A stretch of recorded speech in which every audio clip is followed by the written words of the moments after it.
Great to be on the other end of a late goal and to get your point out of this one. A difficult game for you, certainly, but you've just kept that momentum going at least from last week. Yeah, that's what we spoke about leading into the game, about trying to build up some momentum.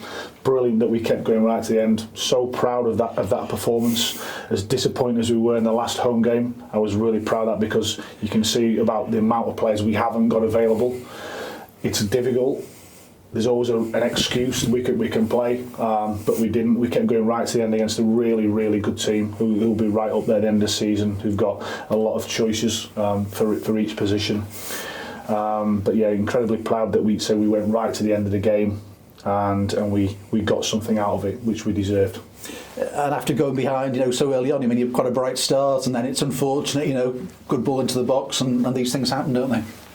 Yeah, there's a turnover in possession in around the halfway line, and I thought we'd start on the front foot. The kick-off, I'm sure the crowd were really happy with the kick-off, but we wanted to put Chesterfield right back into that corner and try and put them under pressure. They want to keep possession in every kind of aspect. But yeah, we turned the ball over, and Omari has to go for it. He's tracked the wide player really well. He has to go for it. I think if he doesn't go for it, there's a tap in the back post. So yeah, that puts them 1-0 in front. There's obviously a number of incidents in the first half, towards the end of the first half, where we got brilliant delivery from set plays. It's something that we've really focused on over the last couple of days, and the variety of set plays we took. There's a blatant handball in the box. We then get another corner, and I cannot work out why the goal has been disallowed and the reason that we've been given. I think we've had so many decisions at home, especially, where we've come on the wrong side of them. We conceded a penalty at Bromley the other week, where I used the word deliberate, and I was told, well, it doesn't have to be. So I don't know what that is in the first half then, where a defender's blatantly got his arm out, stretched, and the ball hits him in the 6-yard box. I've got no explanation for that. I've got no explanation for that. We then get great first contact at the near post. Our movement's really good. One of the defenders has got hold of Cam Norman all the way into the 6-yard box, and then ends up being goal side of him, and we score off the second contact, and it gets disallowed. Difficult for me to work out and understand. Was it offside that they've said? Is that the reason they've disallowed it, Andy?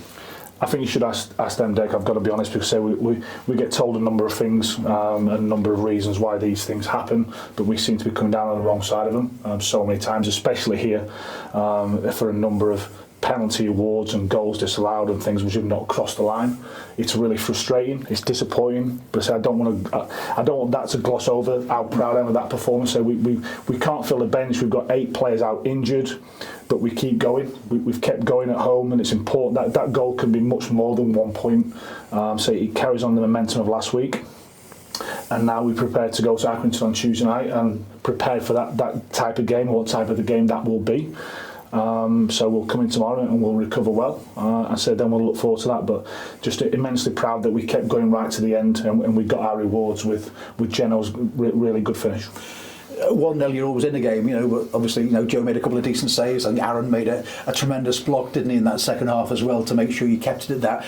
But you were always threatening when you got forward. You just felt the ball might just drop for you. Yeah, well, listen, we need to show more composure in possession, 100%, which is something we keep speaking about, and that's why we won last week at Bristol Rovers 4-1, because any turnover of possession, we connected the game. We didn't turn it over and then give it back to the opposition straight away, and they're so good technically for this level, the attacking players they've got, and it either becomes a transition for us where we get our wing backs in between their full back and wide player, or we turn it over and we're being attacked 3v3 in the full width of the pitch. So that's the consequences of turning the ball over. But we kept going, we kept fighting, we didn't get disappointed on the pitch, we didn't get frustrated, we changed things up, we tried to make use of the players that we could from the touchline who could influence the game going forward. You have to take risks, obviously, the later on the game goes. We push our centre half up for the last few minutes, we go man for man on the halfway line. That's what we have to do. So again, we get reward for keeping going, so it's important that we stopped that run of results at home, particularly on the performance against Barnet. And today we were competitive against, a really good team who will no doubt be up there at the end of the season. You touched on Connor again. We know he'll always keep going to the final there, but Billy Blacker did really well actually to win the ball, I think, just before that and get the cross in, and then Connor responds really quickly inside the box. So credit to Billy again, I thought. Yeah, absolutely. He's put two good performances back to back together. He's getting used to the League Two football and what it brings and what you need to try to produce. He's got a good future. He needs to keep listening and learning off the senior players around him. And so he's got some good role models in and around the football club.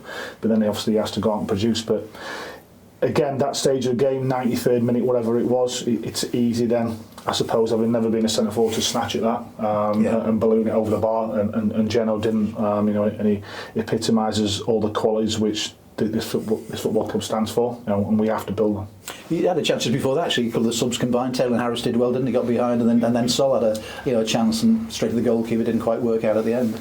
Yeah, how you create chances is irrelevant as long as you're creating them. So the back end of the first half, I thought we were really good from the set place and the corners from Amari's side, and really good delivery and a little bit of variety.